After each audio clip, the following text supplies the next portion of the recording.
Hello. तो इस video में हम देख रहे हैं भारत के बंदरगाह। तो आपको पता होगा कि भारत में 13 जो है मुख्य बंदरगाह हैं, बड़े बंदरगाह हैं और 200 छोटे बंदरगाह हैं। एग्ज़ाम में इन 13 बंदरगाहों से रिलेटेड क्वेश्चन पूछा जाता है।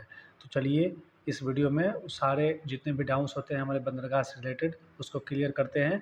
और वीडियो ख़त्म होने के बाद कुछ ऑब्जेक्टिव क्वेश्चन भी हैं, उसको भी आप ज़रूर देखिएगा ताकि आपका रिवीजन अच्छा से हो सके। और बंदरगाह से रिलेटेड कोई भी अगर एग्ज़ाम में क्वेश्चन आता है तो आप उसको स्किप ना कर सकते हैं। चलिए स्टार्ट करते हैं।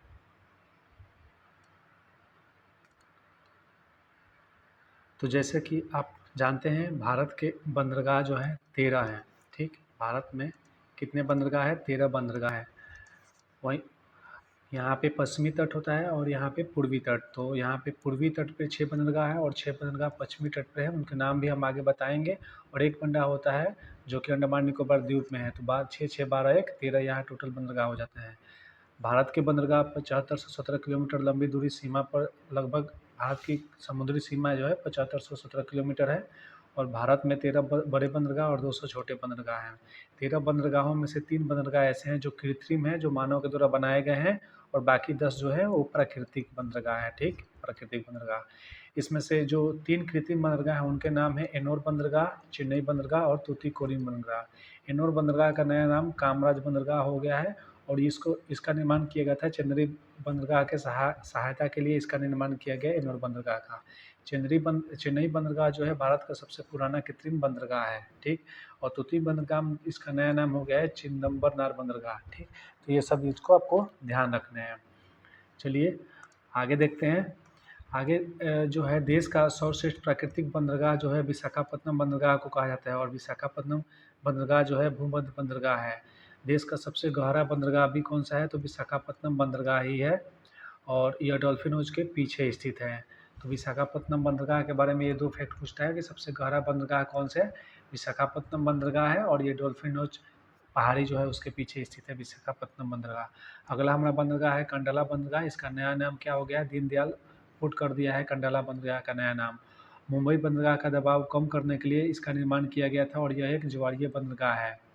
यह मुक्त व्यापार क्षेत्र वाला बंदरगाह है। तो क्वेश्चन पूछता है कि निम्नलिखित में से कौन सा बंदरगाह मुक्त व्यापार क्षेत्र वाला बंदरगाह है? तो आपका करेक्ट आंसर हो जाएगा कांडला बंदरगाह। आगे है एनोर बंदरगाह। तो एनोर बंदरगाह का नया नाम हमने बताया था कि कामराज बंदरगाह हो गया है एनोर बंदरगाह का नया नाम। और भारत का पहला निगमीकृत मतलब पब्लिक लिमिटेड बंदरगाह कौन सा है? तो एनोर बंदरगाह ही है। और ये कंपनी अधिनियम 1956 के तहत इसका निर्माण किया गया। मुंबई बंदरगाह की बात करें तो मुंबई बंदरगाह भारत का सबसे बड़ा और प्राकृतिक बंदरगाह है। अगला है मर्मगुआ बंदरगाह। तो मर्मगुआ बंदरगाह जो है कि ये गोवा में स्थित है और लौह अयस्क के निर्यात के लिए प्रसिद्ध है। इसके बारे में एक और इम्पोर्टेंट फैक्ट क्या है? तो 14.4 मीटर गहराई वाला इसमें ड्राफ्ट चैनल है जो बड़े पोत को आने जाने में मदद करता है। ये मर्मगुआ बंदरगाह कहाँ है? ये गोवा में स्थित है। आगे है कि गुजरात के अलांग सोसिया विश्व का सबसे बड़ा जहाज पुनर्वर्तन कारखाना है। तो ये अलांग सोसिया इम्पोर्टेंट इसलिए हो जाता है क्योंकि विश्व का सबसे बड़ा ये जहाज पुनर्वर्तन कारखाना है जिसकी स्थापना 1983 में की गई थी। तो हम अब 13 जो बंदरगाह है उसके बारे में चर्चा कर लेते हैं कि कौन कौन से बंदरगाह है। तो 6 बंदरगाह हमने बताया कि यहाँ पे 6 बंदरगाह पश्चिमी तट पर होती है। तो सबसे पहले बंदरगाहों का क्रम भी एग्जाम में पूछ देता है कि उत्तर से दक्षिण का क्रम में सजाइए। तो देखिए यहाँ पे सबसे पहले कांडला होता है। सबसे पहला बंदरगाह की बात करें तो कांडला गुजरात में है। उसके बाद बंदरगाह आता है कांडला के बाद मुंबई। फिर मुंबई के बाद आता है नहावा सेवा। नहाया सेवा का नया नाम हो गया है जवाहरलाल नेहरू बंदरगाह भी हो गया है नहाया सेवा का नया नाम। तो ये तीसरा हो गया। चौथा में आता है मरमा गोवा। मरमा गोवा कहाँ है? गोवा में स्थित है, नाम में ही है। पाँचवा बंदरगाह का नाम है न्यू मंगलोर। न्यू बंदरगाह जो है कर्नाटक में है। और छठा है कोची बंदरगाह। कोची बंदरगाह कहाँ है? चेन्नई में। तो ये पूर्वी तट पश्चिमी तट में 6 बंदरगाह हो गए। उसी प्रकार पूर्वी तट में भी 6 बंदरगाह है। तो पहला बंदरगाह आता है कोलकाता। उसके बाद आता है दूसरा नंबर पे पारादीप। पारादीप बंदरगाह कहाँ है? उड़ीसा में है। पारादीप बंदरगाह कहाँ है? उड़ीसा में। और यहाँ पे क्वेश्चन एक बनता है कि जापान को लौह अयस्क का उत्पादन जो निर्यात किया जाता है पारादीप बंदरगाह से ही किया जाता है। पारादीप के बाद आता है विशाखापत्तनम जो कि आंध्र प्रदेश में है। विशाखापत्तनम ठीक। और उसके बाद चौथा नंबर पे आता है एन्नौर, तमिलनाडु में। पाँचवा आता है चेन्नई, ये भी तमिलनाडु में है। और छठा आता है तूतीकोरिन, ये भी तमिलनाडु में। तो तमिलनाडु में टोटल 3 बंदरगाह है, एन्नौर, चेन्नई और तूतीकोरिन।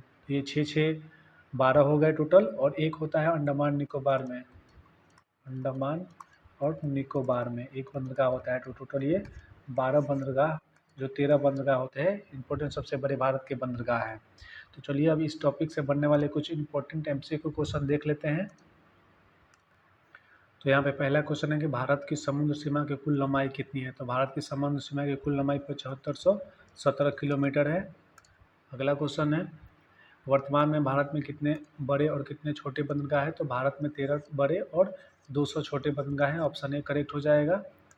अगला क्वेश्चन है कि भारत के 13 बंदरगाहों में से कितने बंदरगाह जो है कृत्रिम है, मतलब आर्टिफिशियल है। तो 3 आर्टिफिशियल है और 10 प्राकृतिक बंदरगाह है। अगला क्वेश्चन है निम्नलिखित में से कौन सा बंदरगाह भारत का सबसे पुराना कृत्रिम बंदरगाह है। तो सबसे पुराना कृत्रिम बंदरगाह चेन्नई बंदरगाह है। ऑप्शन बी करेक्ट हो जाएगा। अगला है देश का सर्वश्रेष्ठ प्राकृतिक बंदरगाह कौन सा है। तो सर्वश्रेष्ठ प्राकृतिक बंदरगाह विशाखापत्तनम है। ऑप्शन ए करेक्ट हो जाएगा। अगला क्वेश्चन है विशाखापत्तनम बंदरगाह किस पहाड़ी के पीछे स्थित है। ये डॉल्फिनोज पहाड़ी हमने देखा। ऑप्शन सी करेक्ट हो जाएगा। अगला क्वेश्चन है भारत का सबसे गहरा यानी डीपेस्ट बंदरगाह कौन सा है। तो ये भी विशाखापत्तनम ही है। ऑप्शन बी करेक्ट हो जाएगा। अगला है कंडला बंदरगाह का नया नाम क्या कर दिया है। तो देखिए इंपॉर्टेंट क्वेश्चन है ये। कंडला बंदरगाह का नया नाम दीनदयाल पोर्ट कर दिया गया है। तो आप इसको स्टार मार्क कर सकते हैं। कंडला बंदरगाह इसका नया नाम हो गया है दीनदयाल पोर्ट। और कामराज बंदरगाह ये किसका नया नाम है। तो ये एन्नौर बंदरगाह का नया नाम है। वहीं पे चिदम्बरनार बंदरगाह जो है ये तूतीकोरिन बंदरगाह का नया नाम है। ठीक।